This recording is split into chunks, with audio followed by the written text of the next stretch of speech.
Welcome to Chapter 11. In this module, we'll be talking about tobacco.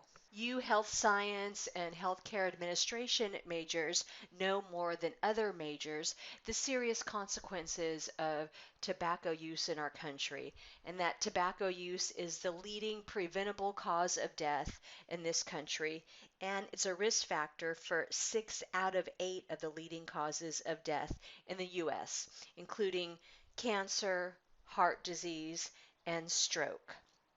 Nearly 500,000 Americans die each year due to smoking related illness, and millions more get sick.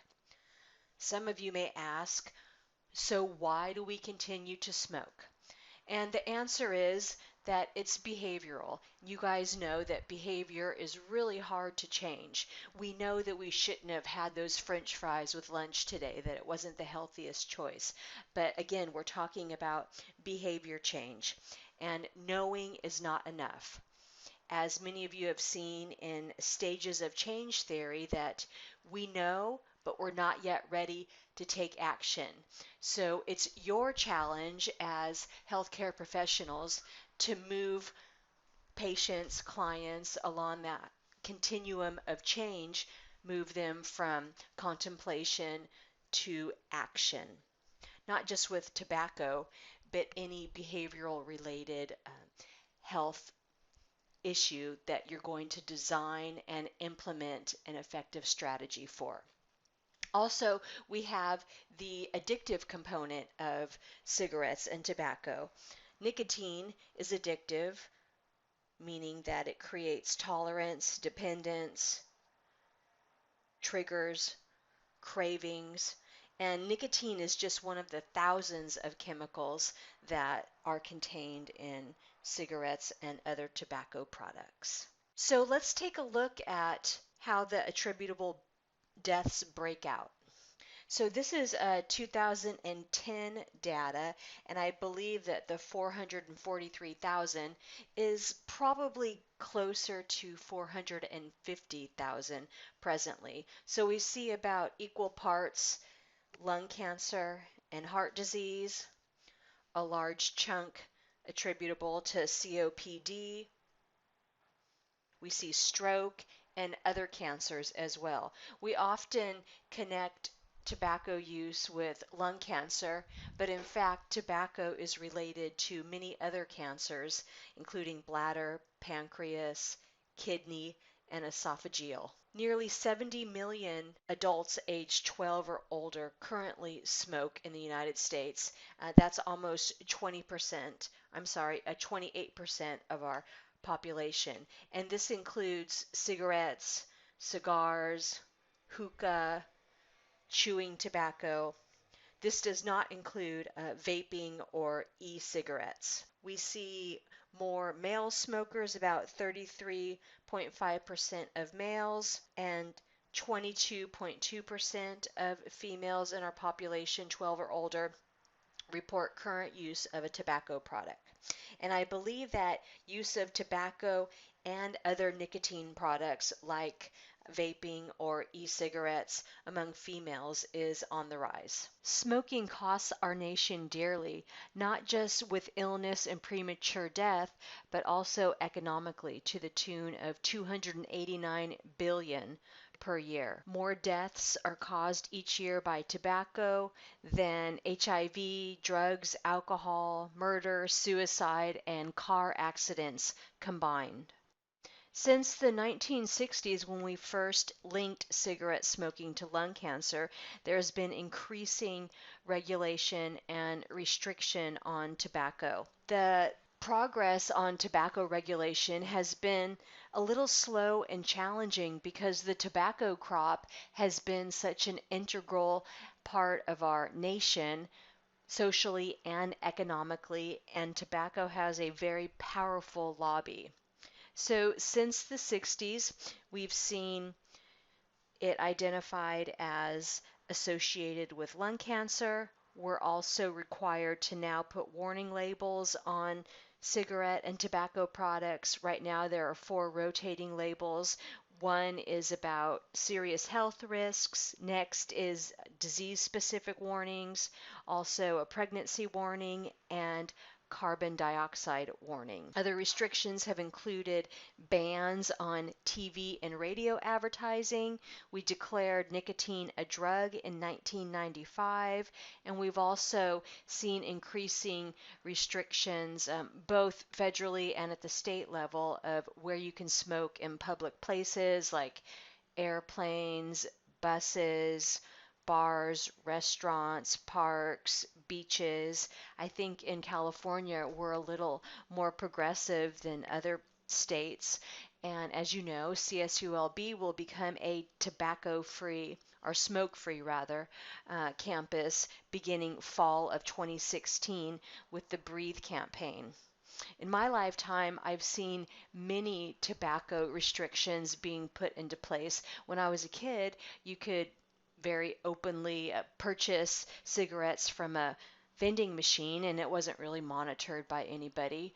You could smoke on airplanes, restaurants, bars, hotels.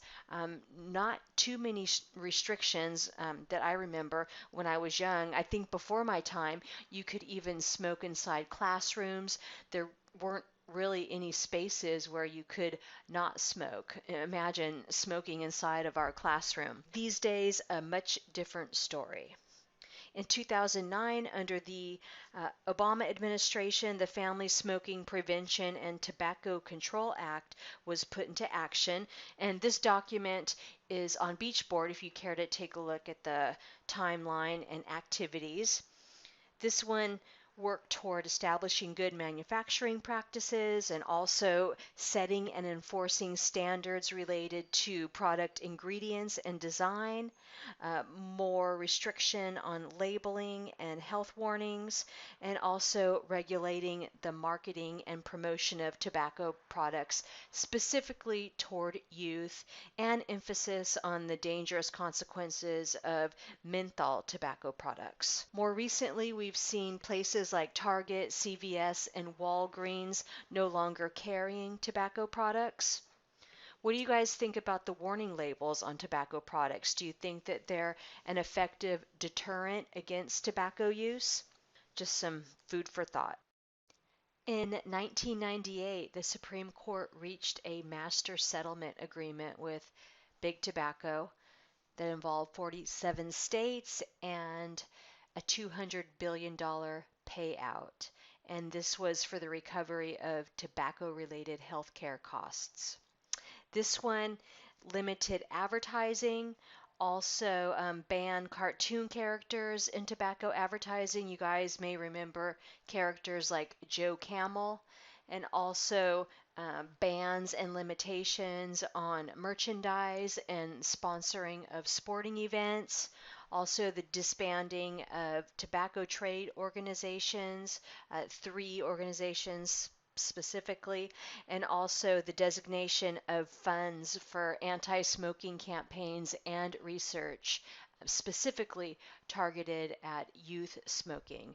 The Truth Campaign was a product of this master settlement fund designation.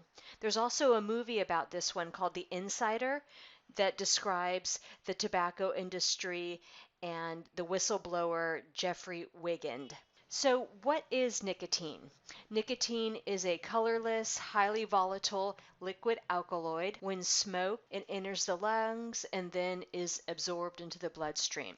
This happens very quickly, reaches the brain in about 10 seconds. When tobacco is chewed or dipped, the nicotine is absorbed through the mucous lining of the mouth. And like all substances, nicotine at high levels can be toxic. So the average cigarette contains about 1 to 2 milligrams of nicotine per cigarette, and a toxic level of nicotine would be something like 60 milligrams. The amount of nicotine absorbed into the body depends on a few factors. One, how is the tobacco made? What's in it? How densely it's packed? Whether there's a filter or not? How big of a hit you take? And the number of cigarettes smoked during a given time frame. Do you guys think that tobacco or nicotine rather, is a stimulant or depressant. Many tobacco users report feelings of relaxation after using tobacco. This may lead you to believe that tobacco nicotine might be a depressant, and it's actually a stimulant. It stimulates the central nervous system. It also increases our blood flow, our heart rate, and our blood pressure. As mentioned previously, tobacco use is related to many diseases, including our number one killer, heart disease. Smokers, both male and female, are at greater risk for heart disease by 2 to 4 times. Additionally, smoking also puts us at greater risk for developing peripheral artery disease. We know that cancer, lung cancer, is directly related to tobacco use, but tobacco use also puts us at greater risk for other cancers, including bladder, pancreas, cervix, kidney, oral cavity, esophageal, and stomach cancer. The risk of cancer is dependent upon initiation of smoking, when you started smoking, how many years you smoked, and how many cigarettes per day that you smoke. The risk of lung cancer in men who smoke 2 or more packs per day is 23 times greater than the risk of non-smokers, while the risk for women is approximately 13 times greater. And I figured out that if you smoke 2 or more packs per day, you're smoking a cigarette at least every 20 minutes. That is a heavy smoker. We know that tobacco use also leads to COPD and emphysema. For pregnant women who smoke, they're at increased risk for low birth weight babies, premature delivery, SIDS or sudden infant death syndrome, and even risk of stillbirth. So, what do you guys think about light cigarettes? Are they safer? There's no conclusive evidence that lighter cigarettes are safer, so there's no such thing as a safe cigarette. A filter may provide some limited protection in reducing tar, nicotine, and carbon monoxide, but like I said, there's no such thing as a safe cigarette. And many smokers may, in fact, lose the benefit of smoking a lighter cigarette that's filtered by taking more or deeper hits or covering the filter holes with their fingers or lips, which increases the tar, nicotine, and carbon monoxide. What do you think about electronic cigarettes, e-cigarettes, or vaping? There's certainly no shortage of vape stores in LA and Orange County. There's plenty of them in Long Beach. The jury is still out on e-cigarettes and vaping, as there's a lot of research going on, including at the federal level with the FDA, with regard to the safety of e-cigarettes. There are efforts in LA County and Orange County and elsewhere to restrict vaping, and as far as I know currently at CSULB, that vaping is under the same guidelines as smoking cigarettes or any other smoking tobacco product. This concludes part one of the tobacco lecture.